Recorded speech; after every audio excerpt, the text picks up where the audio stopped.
ఆయన నిన్నెప్పుడు అవిశ్వాసంతో ఉంచడు. ఒకటి గుర్తుపెట్టుకోండి. ఎప్పుడు నువ్వు అపనమ్మకంతోనే ఉండాలి, అవిశ్వాసంతోనే ఉండాలి అని యేసు ప్రభు ఎప్పుడు ఆలోచన చేయడు. యేసు ప్రభుకి మరణశిక్ష విధించారు, సమాధి చేయబడ్డాడు.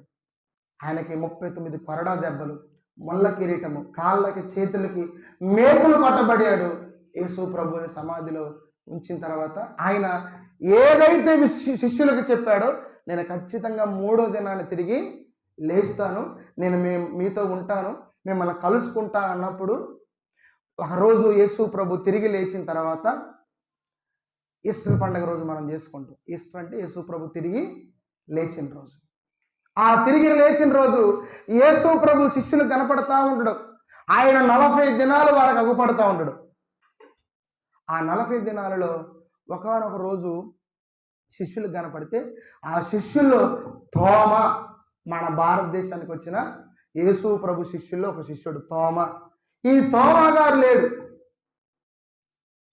యేసు ప్రభు తిరిగి లేచాడు, మాకు కనబడ్డాడు, ఇదిగో మేము ఈ గృహంలో ఉంటే ఆయన వచ్చాడని శిష్యులందరూ ఒకరోజు తోమా తన దగ్గరకు వచ్చినప్పుడు శిష్యులందరూ చెప్తారు, తోమా తోమా అరే నువ్వు మన లేవు కదరా, ఆ రోజు నువ్వు ఉంటే భలే ఉండేదిరా, యేసు ప్రభు వచ్చాడురా, మాకు కనపడ్డాడురా, మా అందరితో మాట్లాడాడురా అని అంటే, నేను నమ్మను.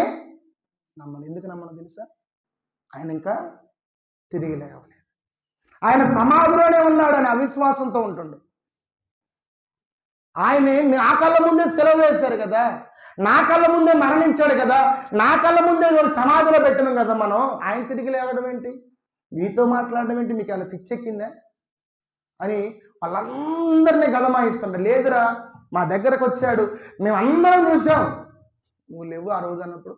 ఇదిగో ఈసారి కానీ యేసు ప్రభు కనబడితే అసలు ఆయన దగ్గరికి వెళ్ళి నేనేం చేస్తానో తెలుసా, ఆయనకి మేకులు కొట్టారే ఆ చేతులు పెడతాను, పక్కలో బల్లెపోట్లు పెడిచారే ఆ పక్కలో నేను చేయి పెట్టి, ఈయన ఖచ్చితంగా యేసు ప్రభు కాదని నేను రూఢిపరుచుకుంటాను అన్నప్పుడు, ఒకానొక సమయంలో యేసు ప్రభు శిష్యులందరూ కూడుకున్నప్పుడు యేసు ప్రభు రావడం జరిగింది. చూడండి, ఆ మాట చూద్దాం. యోహాను సువార్త 20వ అధ్యాయంలో ఈ మాట రాయబడి ఉంటుంది. ఎంత మంచి మాట చూడండి. 20వ అధ్యాయంలో 26వ వచనం. 8 దినములైన తర్వాత ఆయన శిష్యుల మరల లోపల ఉన్నప్పుడు తోమ వారితో కూడా ఉండెను. తలుపులు మోయబడి ఉండగా యేసు వారి మధ్యన నిలిచి, మీకు సమాధానము కలుగునుగాక అనెను.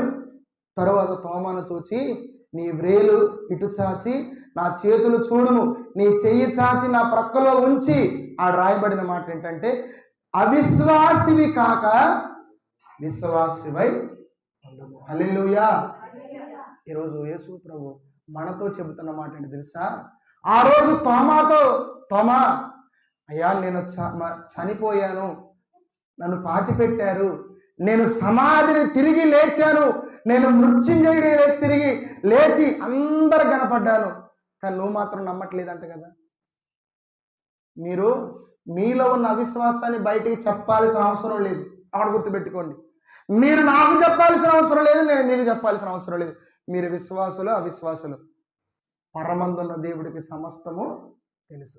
మనలో ఎంతమంది విశ్వాసంతో ఉన్నారు, ఎంతమంది అవిశ్వాసంతో ఉన్నారు. హల్లెలూయా.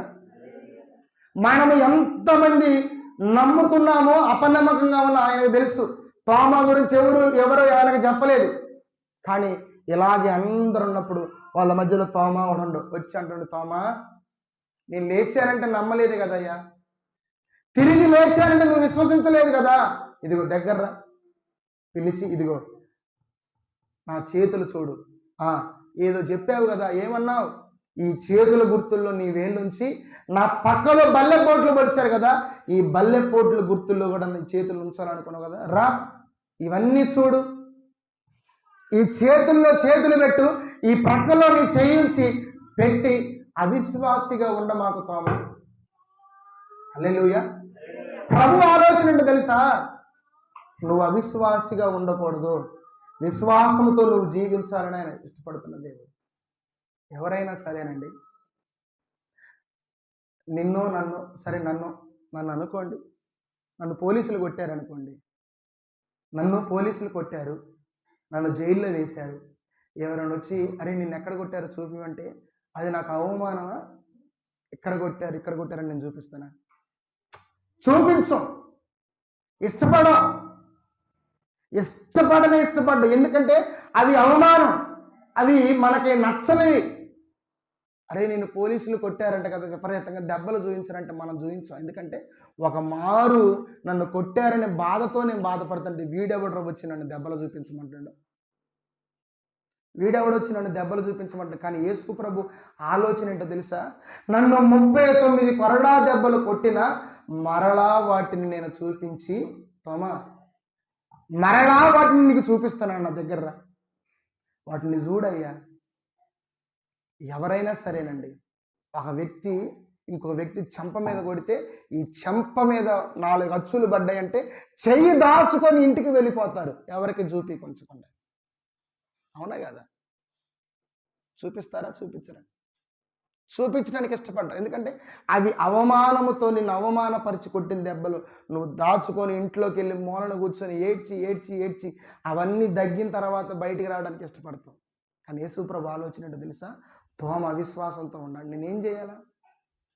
ఆ తోమని విశ్వాసంతో నింపాలి, నేనేం చేయాలా? ఏ వీధులైతే ఆయన నడిపించి దెబ్బలు కొట్టారో వాటన్నిటి మరల తోమ నా దగ్గర చూద్దు, కానీ మరలా అవమానం అనుకోవట్లేదు యేసుప్రభు చూపించడానికి, మరలా సిగ్గుపడట్లేదు యేసుప్రభు చూపించడానికి, మరలా ఇదేదో నాకు అవమానము, నాకు చిన్నతనం అని భావించట్లా. ఇదిగో తోమ, నన్ను ఎక్కడెక్కడ కొట్టారో నువ్వు చూసావు కదా, ఎక్కడెక్కడ నన్ను అవమానించారు, ఎక్కడెక్కడ నా మీద ఉమ్మి వేశారు నువ్వు చూసావు కదరా. మనమైతే సిగ్గుతో దూరంగా మారిపోతాం. ఎందుకని? ఈ అవమానంతో కొట్టిన దెబ్బలంటే మీరు చూడండి, స్కూల్లో కూడా టీచరు పిల్లవాడిని పిలిచి అరే నువ్వు సరిగ్గా చదవలేదని వాడిని కొట్టిన 2 దెబ్బలు, వాడు ఏం చేస్తా తెలుసా? ఇట్లా పట్టుకుంటాడు, అరే సార్ ఎక్కడ కొట్టిన చూపిరు నీకని పక్క పిల్లలు అడిగితే చూపించారు. ఎందుకని? అవి వాళ్ళకి అవమానం, అవి వాళ్ళకి బాధ. కానీ యేసుప్రభు ఆలోచన అంటే తెలుసా? ఎలాగైనా సరే తోమాని విశ్వాసముతో నేను ఉంచాలి. ఇదిగో తోమర్రా నా దెబ్బలు చూద్దు కానీ, తోమర్రా నా గాయాలు చూద్దు కానీ, తోమరా నా పక్కలో చేతులు చూద్దు కానీ, తోమరా ఇదిగో ఈ గాయాల్లో నువ్వు వేలు పెడుతు కానీ. హల్లెలూయా! ఎంత మంచి దేవుడు అండి. ఎందుకో తెలుసా? ఎందుకు ఇవన్నీ చూపించకపోతే తోమ మళ్ళీ అవిశ్వాసముతో ఉంటాడేమో, అవిశ్వాసముతో బ్రతుకుతాడేమోడని దేవుడు ఏ మనిషి అవిశ్వాసముతో బ్రతకడానికి ఆయన ఇష్టపడ్డు. నీవు నేను విశ్వాసముతోనే ఉండాలి. దాని కొరకు దేవుడు ఏదైనా చేయగలడు.